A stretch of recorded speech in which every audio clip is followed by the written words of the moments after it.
The radical, fundamental principles of freedom, rational self-interest, and individual rights. This is the Yaron Brooks Show. All right, everybody, welcome to Yaron Brooks Show on this, we need some lights. What's up with that? It is Friday, almost weekend, Friday, December 8th. I hope everybody's having a fantastic week and looking forward to the weekend. I think we got our lights back. All right, we're going to jump into the news today. What did I want to remind you of before we did that? There will be a show tomorrow at 2 p.m. East Coast time. I promised Saturdays will be dedicated to positive topics. So it will be a positive topic, even though yesterday was kind of positive. I'm definitely positive with Don. So I'm kind of over supplying positive content, but that's okay. We'll do a positive topic tomorrow, and then we'll get into the nitty gritty of negativity next week. Let's see. What else do we have? A reminder, those of you who would like to attend the Ayn Rand Institute conference in Austin, Texas in late March, particularly if you're a student of objectivism, if you've read a lot of the books, in particularly if you plan a career or would like to consider a career as a professional intellectual, please go to AynRand.org/start here and fill in an application for scholarship and to attend the conference. You'll get to hang out with Greg Salamieri and Ben Baer and many others, and it'll be it's definitely going to be a fantastic event. So encourage everybody to apply and get started on an exciting path. All right, let's jump in. So I thought we talk a little bit just to begin with about Intifada. There's a lot of talk about Intifada. There's, of course, the chants out there of Intifada. There are a lot of claims being made about what Intifada actually means and what it refers to. Of course, we've seen what happened with the heads of the presidents of the universities the other day in front of Congress. Just an update on that quickly. Just before I started the show, I did see that the Board of Trustees of the University of Pennsylvania in Philadelphia, the University of Pennsylvania, Penn, has actually asked the president of the university to resign. She was one of the three presidents of the universities in front of Congress. They just completely blew their answer to the question regarding is calling for Jewish genocide harassment. They completely blew it,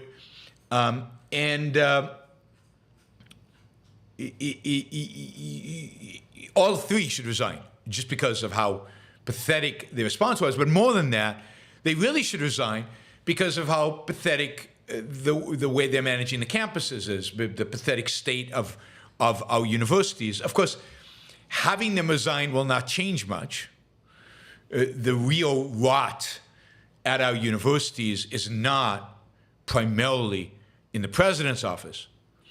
The real rot at the university is in the faculty, in the DEI departments, throughout the administration.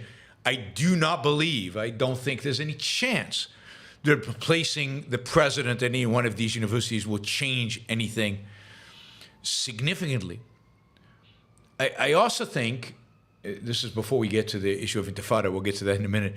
I also think that the universities really have to think clearly about free speech and the kind of speech they want on their campuses.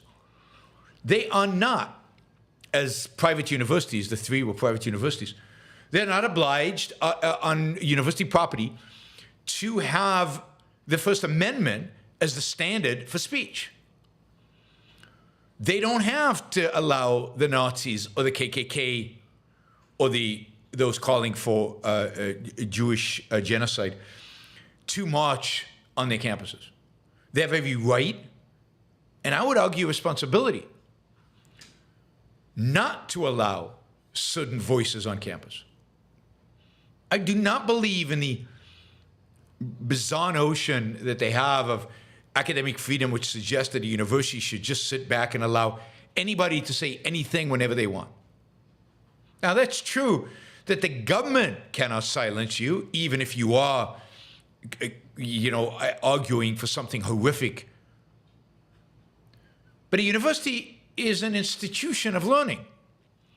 The university is an institution of education. A university should have standards. Now, I know it's hard to apply the standards. And the default is let everybody say whatever they want to say, and as long as they're not breaking the law, they can do whatever they want. That's a default. But that's defaulting on your responsibility as an educational institution. And what is actually happening, which I think makes everything worse, is that the standards that they apply, because they are applying standards even though they have this position of you can say anything except insult blacks, or except insult transgenders, or except creed, except add on the intersectionality woke exceptions that they would like and they do include, right? So you can call for genocide of Jews, but not for genocide of other peoples. So the standards they have chosen without admitting it are the standards of the far left. That's what allowed speech and what's not allowed. What they should do is the same as I think what Twitter should do and Facebook should do and all these places, and they all have the same problem. They're all private institutions. They all can have their own standards. I don't think if it's legal, okay. I don't think that is ideal for university, and I don't think that's an ideal for social media. I think they have to consider the purpose of their institution, the purpose of their platform, and consider and think about objective standards for what is acceptable and what's not acceptable in terms of behavior, in terms of speech, in terms of protest, what protests are acceptable, what are not, and actually have standards and actually stand by those standards. And that should apply to professors and students and everybody else. But that's hard. It's hard to think through what kind of speech are Nazis acceptable? No. Communists? Well, that's going to be hard for them. If Nazis are not, why would you allow communists? And if communists are not, who else is not? And what's the standard? Right now, the standard is discriminate against anything that the woke left wants you to discriminate against. But that is wrong. And that is not objective. So yeah, the university president should resign. But I think Don said yesterday when I interviewed him, he said, look, the university system as it is unsalvageable. And I think that's probably true, at least in our lifetime. It's unsalvageable. And what that means is that the money, the donors, they need to start thinking about alternatives. They need to start thinking about new institutions. This is what's exciting about the University of Austin, exciting about other projects that are going on around the country. We need more, bigger, more ambitious. And we need it quickly. But without changing the fundamental culture on campuses, and that's going to require firing or eliminating the DEI office, that's going to require changing some of the faculty composition. Ultimately, I don't think you could do it without eliminating tenure. because everybody's already entrenched and they only approve the people who they like, and therefore it's endless. You cannot change American universities. It's too late. Too late.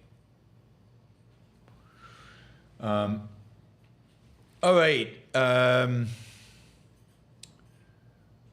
Danielle, thank you. Wow, $100. Really appreciate that. That's great. Thank you.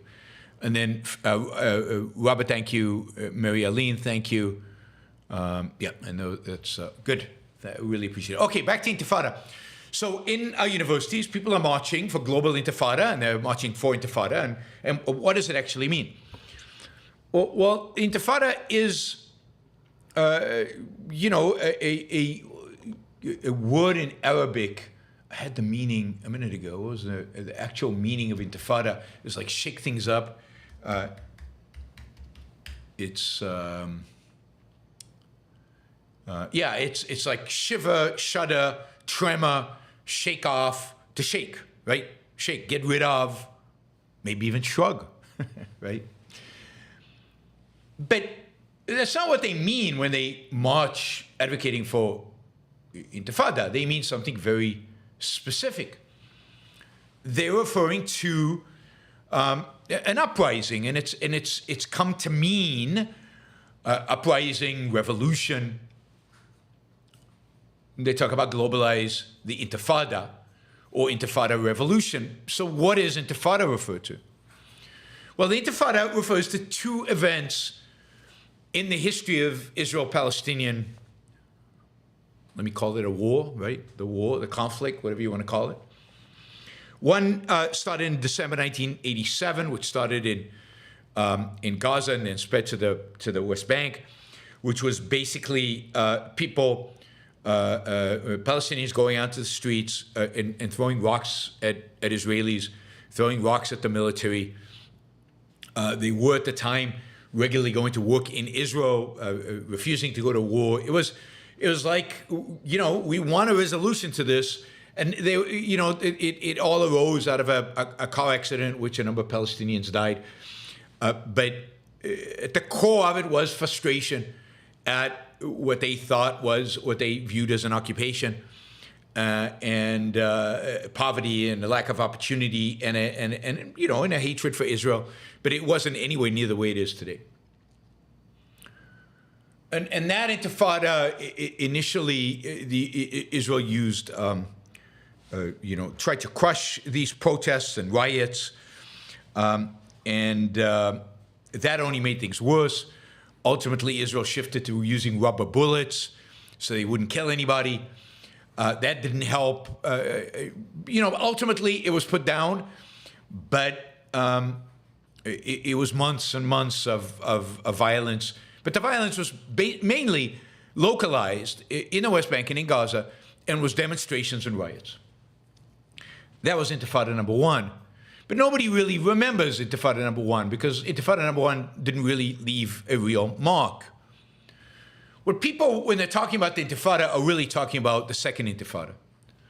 The second Intifada was launched in 2000 after Yasser Arafat in Camp David was basically offered pretty much, you know, everything he wanted by Bill Clinton and Ehud Barak, who was the prime minister at the time of Israel. I think by American estimates, he was given over 90% of what he'd asked for.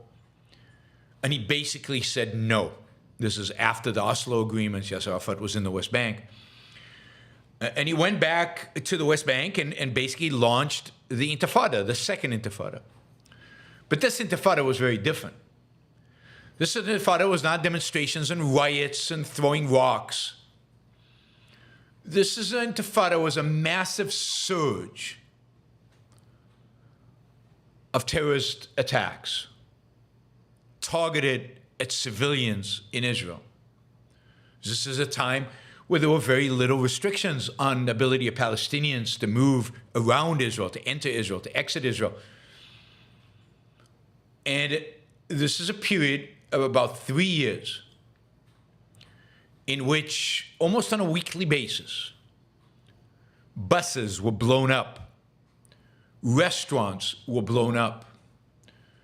Wedding celebrations, suicide bombers would enter wedding celebrations and blow themselves up. A period in which Israelis never knew when the attack would happen, where, hundreds and ultimately thousands of people killed, maimed, injured.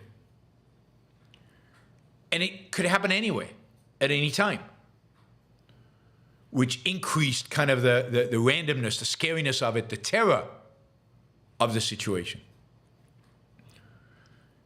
And this is what Intifada has come to mean. Intifada means the terrorizing of innocent men, women, and children. It means the killing, the blowing up of women, children, civilians. Now, of course, they don't consider them innocents. It means the arbitrary, random destruction. It means a reign of terror. When they call for a globalized, the Intifada, they're calling for a global reign of terror. They're calling for not just blowing up buses in Israel, but blowing up buses everywhere. They're talking about the kind of terror attacks that ISIS committed in Europe during the mid-2000s. They're talking about 9/11s and shootings and cars driving through crowds. They're talking about mayhem and death and destruction on a global scale.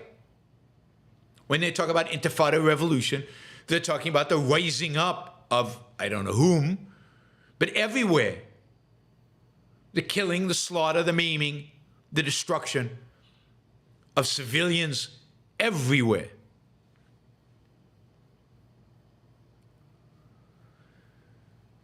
That's what Intifada means. Now, I don't know how many of the people chanting it know what it means. Probably very few. Just like when you ask people, when they say from the river to the sea, what river? They have no idea. They can't name the river. They can't name the sea. By the way, it's from the Jordan River to the Mediterranean Sea. That's the reference. This is what Intifada means. This is why it's evil. This is why it is a call for violence. It's a call for terror. It's a call for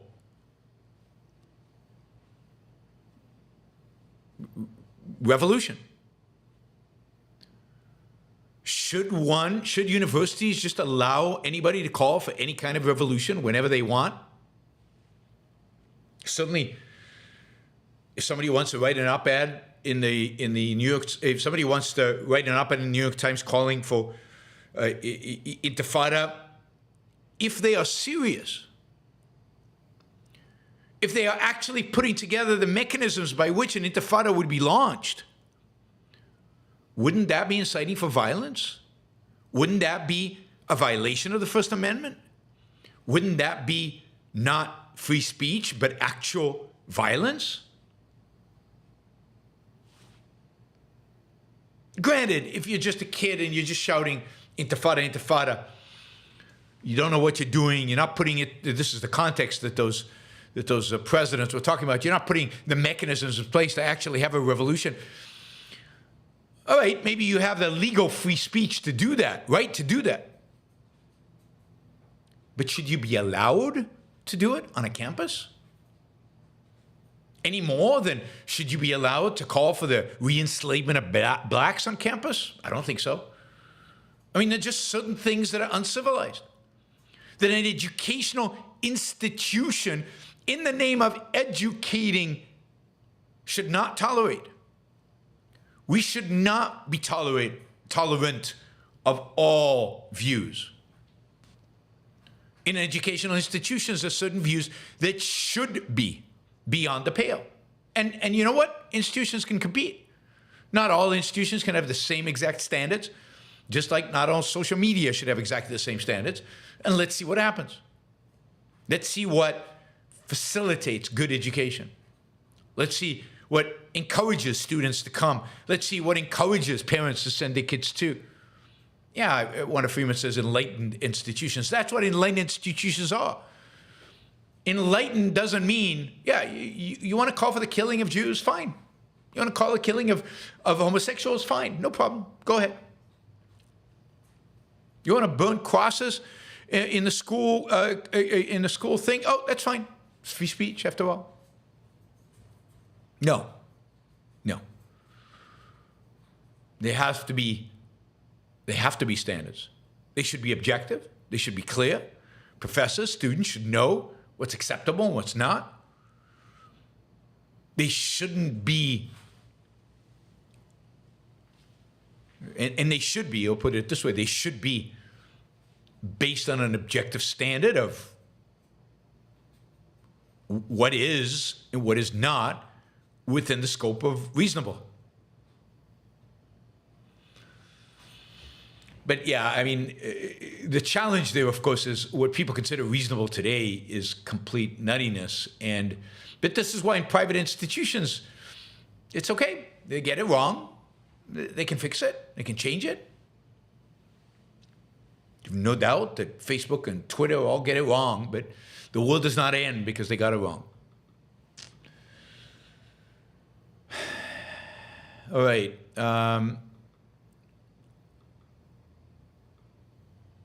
Let's see. All right, a few updates from Gaza. I just wanted you to remember what Intifada actually means. So a few updates from Gaza. Where is this? I had a list of a few things. Okay, so we don't hear a lot about it in the news right now because it's passé. It's people are bored with it. It's gone. But let's hit a few highlights. Israel still is fighting. They're still fighting significant fighting in the north of Gaza, where Israel is still trying to gain complete control of every part of the north. Remember, this is all very dense urban areas, and there are areas in the north where there's still several Hamas strongholds, which Israel is slowly cleaning out and destroying. You might have seen video of Al-Azhar University in the Gaza being blown up yesterday, and people were horrified. Israel's blowing up universities. Yes, Al-Azhar became a symbol of Hamas. It not only was there that many of Hamas trained, it was also filled with guns, ammunition, rockets, and an intelligence center, tunnels, of course, leading in and out of. I think one of the best things that Israel is doing right now is it is destroying not just Hamas, but the symbols of Hamas. I think it is important to destroy the symbols of Hamas power, the things that Hamas has built, anything associated with Hamas, including, by the way, the mosques. I've seen many destroyed mosques, and I'm cheering for that. It needs to be a complete destruction, a complete eradication of this view of the world, of a Hamas view of the world, of an Islamist view of the world. Right.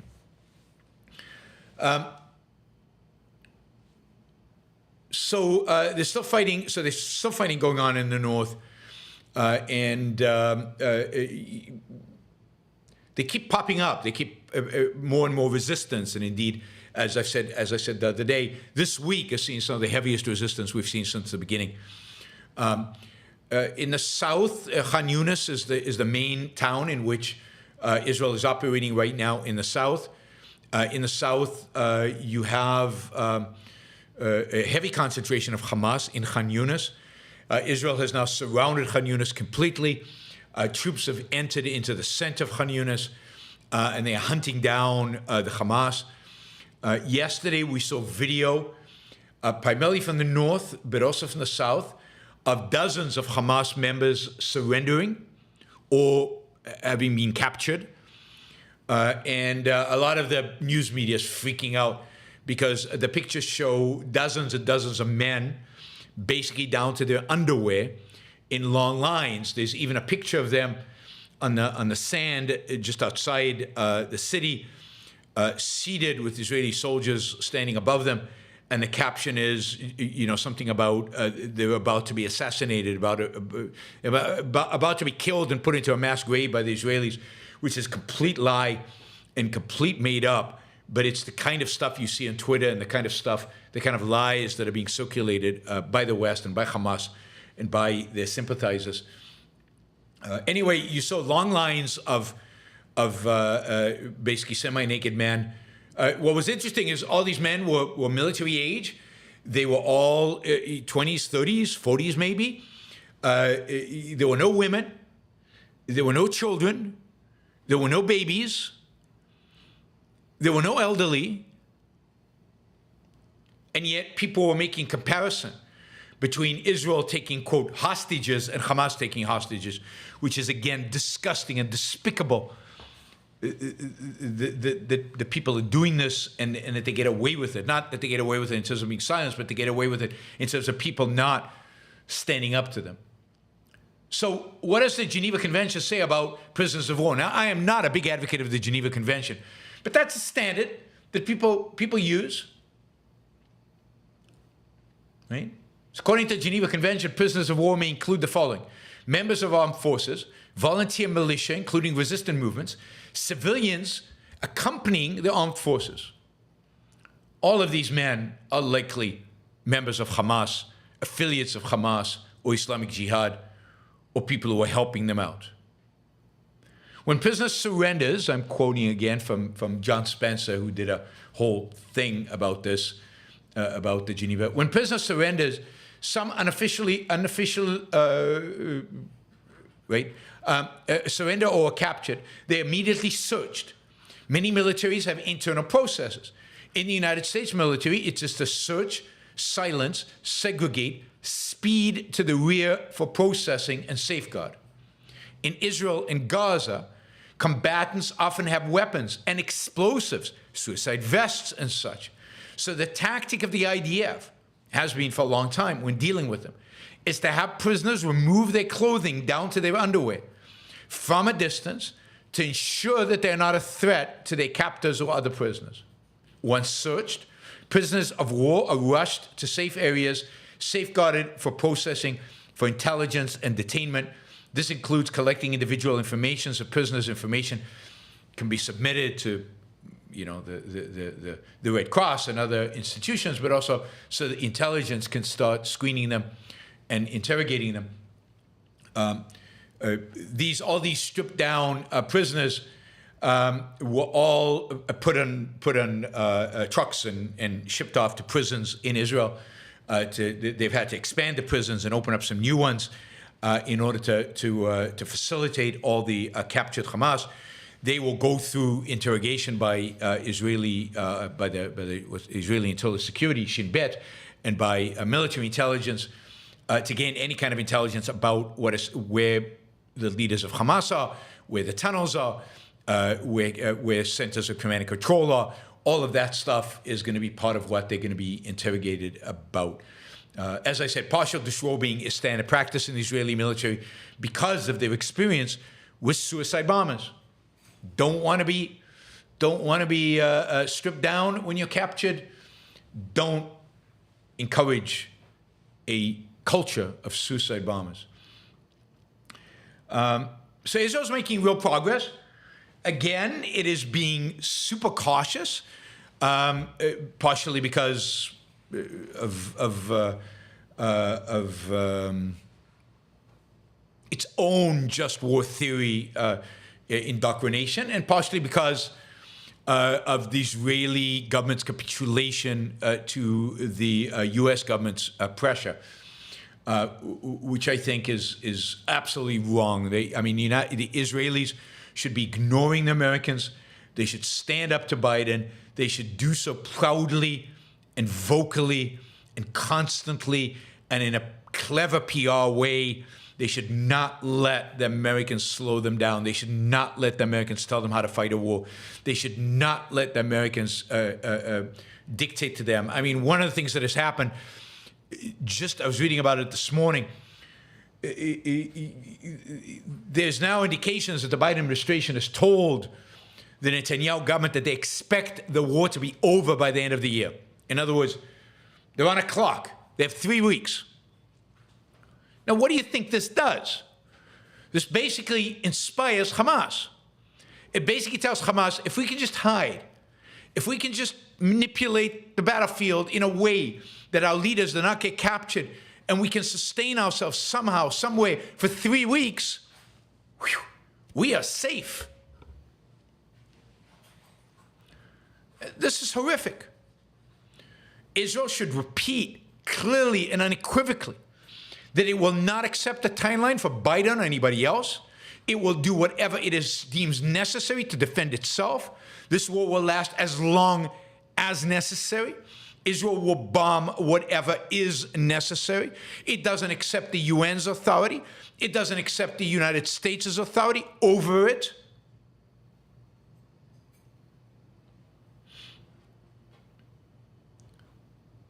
That it is an independent country that would decide its own fate for itself.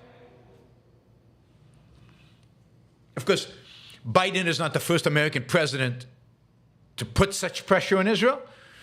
Go back, you know what, Richard Nixon in 1973, Israel had the 3rd Egyptian army, hundreds of thousands of Egyptian troops, surrounded, basically had cut off all water and food. They were in the desert. They were starting to have real water shortages. Over 100,000 Egyptian soldiers could have died. This is 1973. Israel had surrounded them. They had no way to get food from or water. Richard Nixon called Golda Meir and said, you open up a supply route to them. We demand that you open up a supply route to them. Golda Meir basically called him back, and she said, I'm sending you a list of every single Israeli soldier who is missing, who we believe is in captivity by the Egyptian military. We demand that every single one of them be seen by somebody from the Red Cross. Once that happens, once every single one of our soldiers is accounted for and has been seen by the Red Cross, then and only then will I allow water in. Nixon said, but you're going to have 100,000 or more Egyptian soldiers dying. And she said, then they will die. What do you think Richard Nixon did? Did he cut Israel off? Did the strategic reasons why the United States supports Israel change? No. He forced the Egyptians to accept Golda Meir's terms. Every single one of the prisoners was seen by a Red Cross. And then, and only then, did Israel permit water to be provided to the Third Army.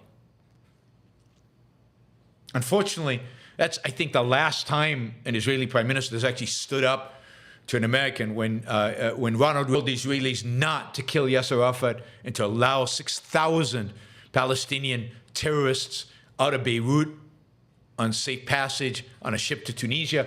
Israel said, yes, sir, we'll do what you say, Ronald Reagan. Of course, he promised them to, he would support them. Not after the Marines were killed. Tail between the legs, America retreated. In 1981 and 82, during the Second Intifada that we just talked about, Ariel Sharon twice or maybe 3 times had Yasser Arafat cornered, surrounded, in the crosshair, ready to be murdered, killed, not murdered, killed in self-defense. George Bush called him and said, can't kill Yasser Arafat. Retreat. Leave him alone. But buses are blowing up. Schools are blowing up. Children are being killed. Don't care. Leave him alone. And even Ariel Sharon, who was one of the tougher prime ministers Israel's ever had, withdrew. He listened to Bush. So this is throughout Israeli and U.S. history. I've got a talk out there about, you can find it on YouTube, about the horrific nature of the Israeli-American relationship and how America is crippled and continues to cripple and has crippled for decades Israel's ability to defend itself, and how that only makes things worse for Israel and the United States long term. It's not unique to Biden, but Biden's in office right now, so to hell with him, right? He is the source of this. The U.S. needs to back off and let Israelis do what they need to do. They know exactly what needs to be done. I think Netanyahu, this is the one time when Netanyahu's political, power lust, political power lust, is consistent with doing the right thing, because the Israeli people want him to do the right thing this time. This time, he knows that if he doesn't destroy Hamas, he is out. And if he does destroy Hamas, he's probably out as well, but at least that gives him a chance at political comeback. I hope he's out for good and forever. But his only hope of staying is to really crush Hamas. So his Netanyahu's survival instinct and his power lust are now consistent with actually what the right thing to do is. So let him do it. Let it rip. And Israel should be a lot more aggressive than it is, because every day, we hear about Israeli soldiers dying, and to a large extent, those deaths are not necessarily the result of the fact that Israel is holding its punches, particularly when it comes to bombing from the air. All right, what else do we have? We talked about this. I can't remember when it was, a week ago, 2 weeks ago. Actually, when I had Fleming Rose on, if you remember, I had Fleming Rose on. When we had Fleming on, we talked about this. Denmark, the country from which Fleming Rose, they published the Danish cartoons. The Danish parliament has passed a law that prohibits the burning of the Quran and other religious scriptures in public places with up to 2 years in prison as a penalty. So I guess you can burn your Quran at home in a non-public space, but you can't burn a Quran in public. Now, this is a clear violation of free speech. But what is more important, in a sense, is why they're doing this. They're doing this because, not because Jews and Christians are complaining about the burning of the Old Testament or the New Testament. Not because Christians are complaining about, the depictions, the horrible depictions of Jesus in museums and so on. They're doing it out of sheer cowardice and explicit capitulation to the worst of the Muslims. They're doing it in capitulation to those people shouting Intifada in the streets. They're doing it in capitulation to the Islamists in Europe who would indeed take over Europe and turn it into a Sharia law, totalitarian place. They're doing it as an act of surrender, as an act of submission to Islam. This is the worst kind of appeasement. Now, if you thought, they're doing it because they really are offended by the burning of, but they're not. They don't care. They're doing it to appease the worst people in Europe today. And they think that appeasement will work. All appeasement does is prove to the Islamists, and I'm not even talking about the Muslims, because I don't know if the majority of Muslims support this or not, but we're talking about the Islamists. Is this going to satisfy the Islamists? No, of course not. They will want the stopping of cartoons, of any presentation of Muhammad. Then they'll want other accommodations for Islam, and more and more and more and more until they take over. I think it's unlikely they take over, but that's going to be the direction. The more you appease them, the more they'll demand. Sweden, by the way, refused to pass such a law, in spite of the fact that not passing such a law might deny it membership in NATO, because Turkey is so far still objecting to its participation in NATO, partially because of this idea of burning the Quran, which happens in Sweden more than it does in Denmark. And Sweden is not doing it because the politics in Sweden, the political parties on the right, far right, are strong enough to prevent this from happening in Sweden. But things like this, passing of things like this, will encourage far-right political parties in Denmark to rise up. And it's not going to be pretty when far-right political parties rise up in Europe.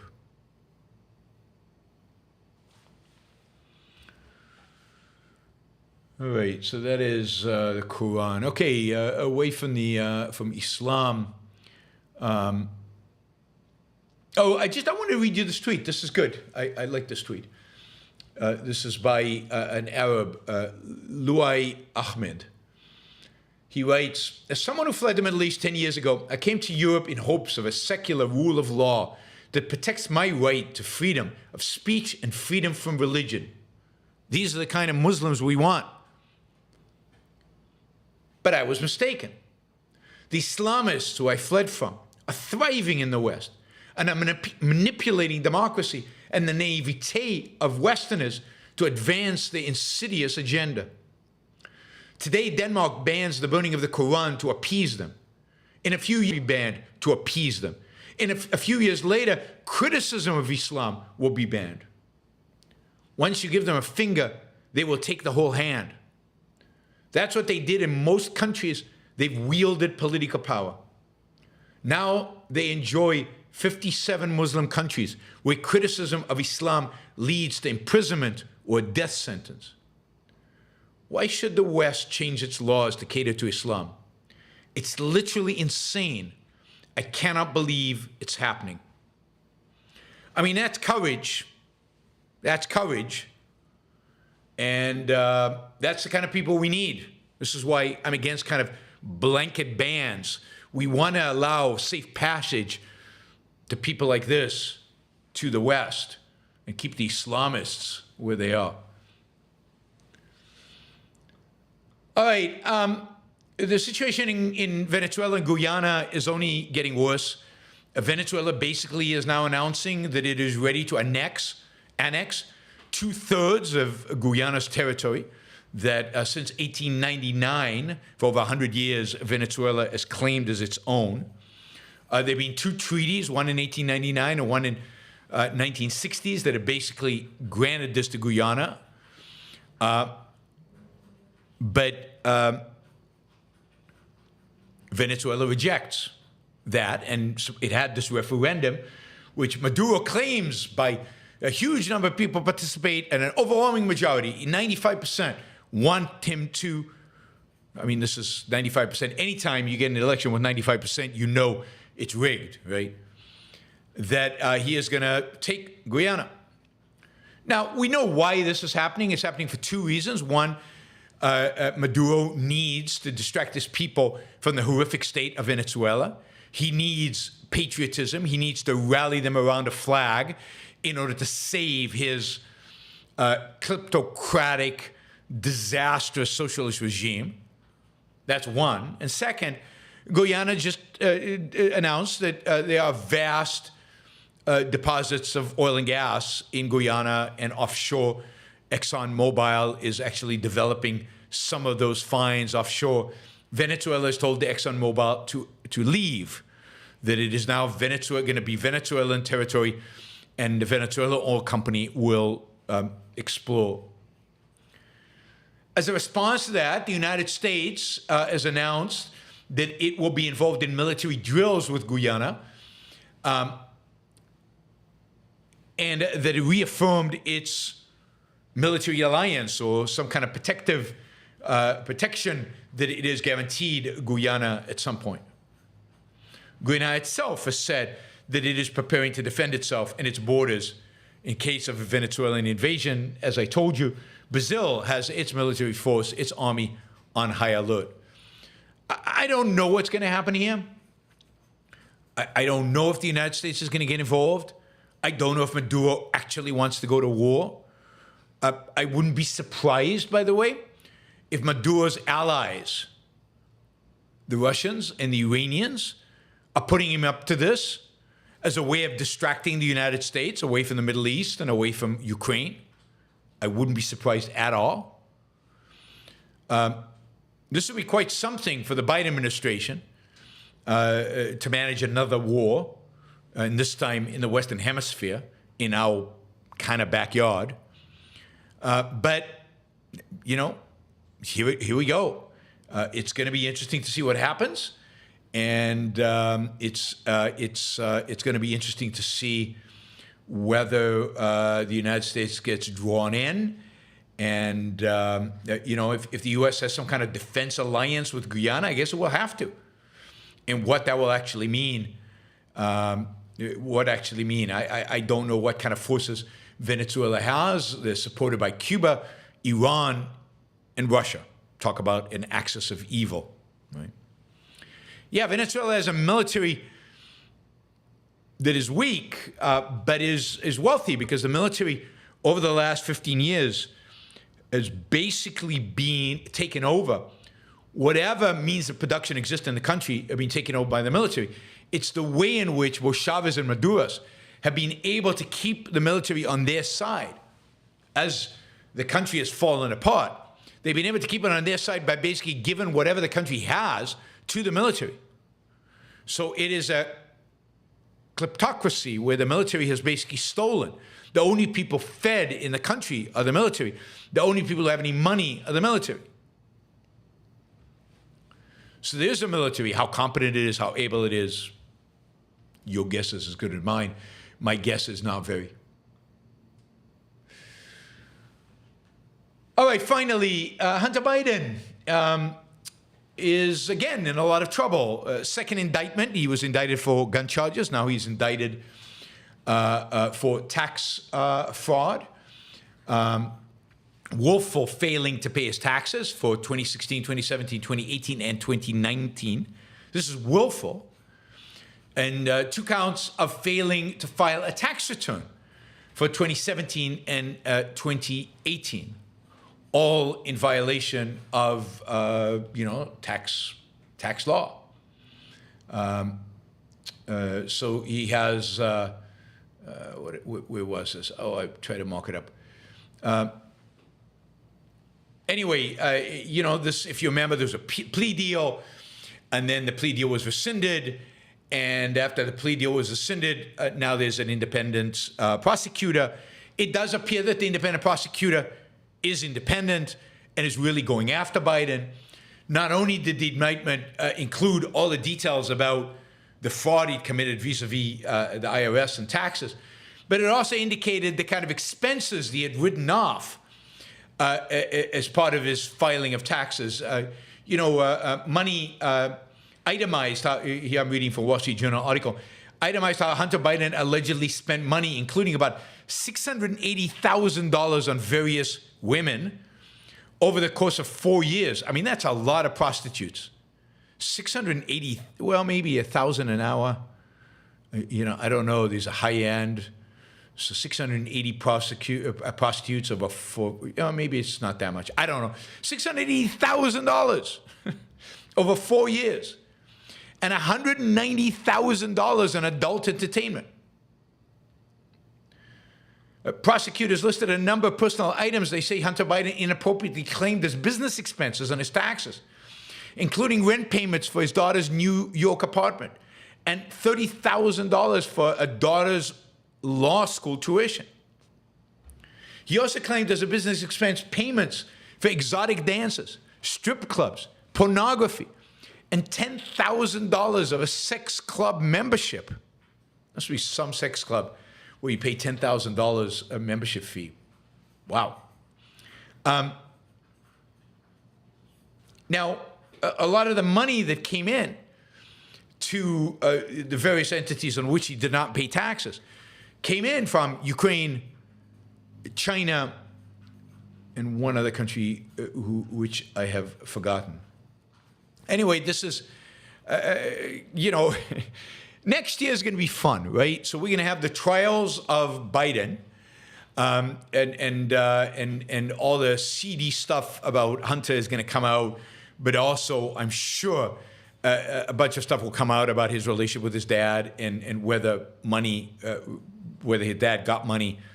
And under what circumstances and how much and all of that. So there'll be massive legal challenges that Biden is going to face, and at the same time, you're going to have 4 different lawsuits, 4 different criminal prosecutions of Trump, and everything that involves. It's just going to be. I mean, the quality of the people that we are placing at the top, for president is just pathetic, just absolutely pathetic.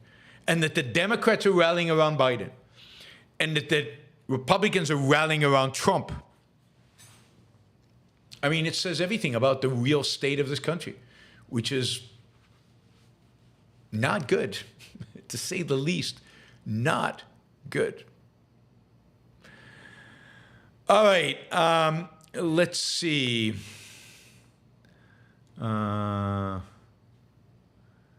Let's see.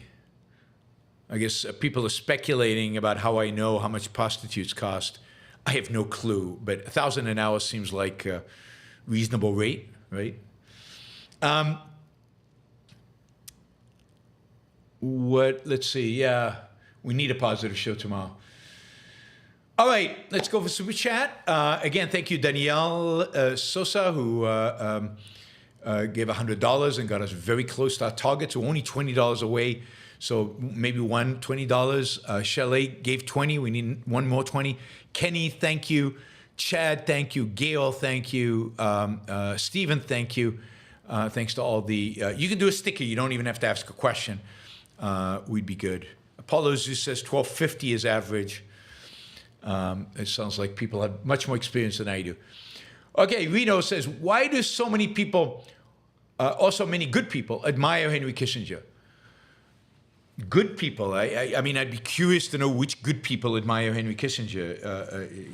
I'd love for you to name a good person who loves Henry Kissinger. I think a lot of people admire Henry Kissinger because he was influential and powerful. I think people admire powerful men and influential men. So I think that is part of why people are attracted to Kissinger. I think people don't understand foreign policy and don't understand what is necessary for foreign policy. Remo says Lex Friedman admires Henry Kissinger. Well, Lex is just confused. Lex is a good guy, but he's confused. He either doesn't know what Kissinger actually did, or he doesn't understand the role of foreign policy and how foreign policy needs to be conducted, and why morality is important for foreign policy, and why Kissinger is the epitome of the wrong kind of foreign policy. Ray Dalio is not a good guy, I don't think. I mean, the fact that he's made a lot of money and done well in business does not mean he understands anything about politics, does not mean he understands anything about the world beyond finance. And I don't think I've seen Ray Dalio speak. I've seen him talk about economics. He doesn't have a really good grasp. He is a catastrophizer, was a catastrophizer, and I don't think he has any good idea about foreign policy. I mean, how many people out there in the world actually have an understanding of foreign policy? 3, 4, 5 in the whole world. I mean, there's just not that many people. So people admire Kissinger because he's been around forever. He got a Nobel Prize, even though he got a Nobel Prize for a peace that wasn't a peace, for handing over South Vietnam to the North Vietnamese. People admire him because he was active, because he was there, because he opened up China. I don't know why people, but he is a pure pragmatist, and pragmatism is not an admirable idea. Everybody's mixed out there. Everybody's mixed, and if you're mixed And if you're not willing to stand on principle, and if you're not willing to take a real moral stand on something, then Kissinger's about as good as you're going to get. All right, still looking for $20, guys. $20. We've got 129 people watching live. Somebody out there should be able to do 10, 5, or 20 and get us to the target. All right, Fred Harper goes, I lost a significant value. My first car, bought from an army friend.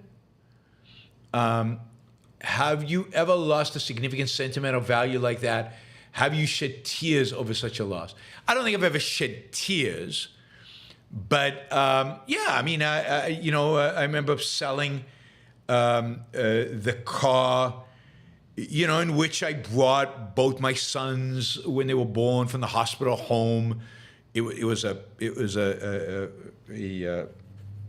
Toyota, two-door Toyota Accord, red. It was the first real decent car I'd ever owned.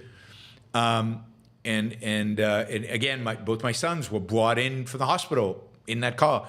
So yes, so I know the sense of sentimentality towards an object because it revives certain memories. It brings forward certain values that are important. But I never shed literally a tear, and it passes. It doesn't last for very long. Things like that. Hiram says, I thought the Second Intifada was 2000, 2008. No. Second Intifada ended in around 2003-4, and in 2005, Israel withdrew from Gaza. So it withdrew not only troops, but withdrew all Jewish civilians out of Gaza and basically left Gaza to the Palestinians, who then brought in Hamas. So no, by 2005, there was no Intifada anymore. It had been basically crushed by Sharon's government. All right, we're down to $10, just $10, and we made our mark. We made our target. All right, Robert says, oversupplying positivity. No such thing. Values are primary. Don't ever stop rocking out Ayn Rand's philosophy in your own life lessons. All right. Thank you, Robert. Matthew Stroud. Yeah, problem is that I get fewer views, less money. I have to live, and in order to live, you have to be negative. That's the lesson I have learned from doing the Iran Book Show, that life requires negativity because it's the only way to raise money. All right, Matthew says, watch Shermer and economist Angus Deaton. I could only do 30 minutes. It was so awful. Digs at Rand and so much obviously wrong thinking from them both. Yeah, and Angus Deaton is a decent economist, and I like Shermer, and Shermer sometimes likes me, and we did an interview. He interviewed me, and he was very respectful during that interview. But he can't hold that respect. He can't hold Rand, and so he immediately has to undermine it and undercut it. And it's sad. It's sad. I want to like Shermer a lot more. Angus Deaton, again, is a Nobel Prize economist, and he's a good guy and good economist. It's too bad they can't see beyond their narrow, focused expertise, because neither of them have much to contribute to be a world anywhere close to what Ayn Rand has to contribute to this world. All right, last question. I love Lex, but one of his vices is that he's far too forgiving of other people's vices. I agree. Very hippy-dippy, see the best in the worst of people. Sounds like me, but even I don't go as far as Lex. Yes, I agree with you. There's too much emphasis on, I think, kind of a Christian emphasis of love thy enemy, or find positives in people who don't deserve that positive be found in them. And should be judged. He's not judgmental enough. He's not, the virtue of justice is not strong enough in him. All right, everybody. Thank you. Really appreciate, we got one more. Hiram says, Tipper Harrison and Morty Melnick at Camp North Star in Hamilton, Ontario were good guys. They liked Henry Kissinger, but it just doesn't matter. All right, they were good guys, I'm sure, but not good on foreign policy. People can be good and wrong on foreign policy. I'm not implying that everybody who likes Henry Kissinger is a bad person. I'm just saying that they're just not good on this. They're just not good at evaluating foreign policy. Otherwise, they wouldn't admire Henry Kissinger. Enric says, many universities before the 1960s didn't allow political demonstrations and speech because it interrupted learning. That should be a standard again. Yeah, certainly some universities should adopt it, and let's see, maybe students would like that. Look, and this is the thing to remember, and here's my positive note for the day, and this will be it, right? We'll end on a positive. Most students don't go out and demonstrate. Most students at universities, even at the worst universities in the country, are not yelling Intifada. Even more so, most Muslims in Europe and most Muslims in the United States are not out there into the streets. If they were, there'd be millions, not just thousands. A vast majority of Muslims and a vast majority of students at universities do not support October 7th, do not support Hamas, do not support terrorism and violence and the horrors of what Intifada signifies. If John Bolton admired Kissinger, then John Bolton's wrong. And John Bolton is very mixed on foreign policy. But he's better than pretty much anybody else out there who's being close to the foreign policy establishment. Andrew says, your position to the notion of overthinking, don't you think the AI doomerists are trying too hard to think through every potentiality, leading them to catastrophize? It's like the error from omniscience. No, it's not overthinking. They're thinking about it wrongly. It's not the overthinking. It's the conceptualizing it wrong.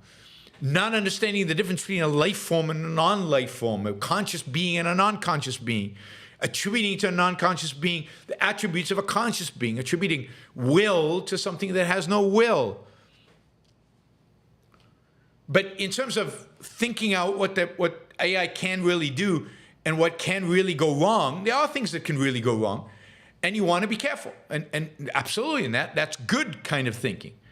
It's when they engage in science fiction, when they engage in,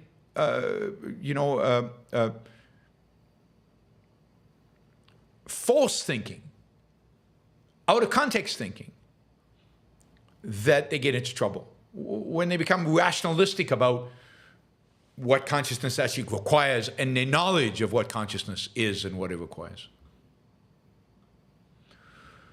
All right, everybody, thank you. Thank you to all the super chatters. Really, really appreciate it. We made our goal. We exceeded our goal. That is great. I will see you all tomorrow for a positive show at 2 p.m. East Coast time. See you there. Bye, everybody.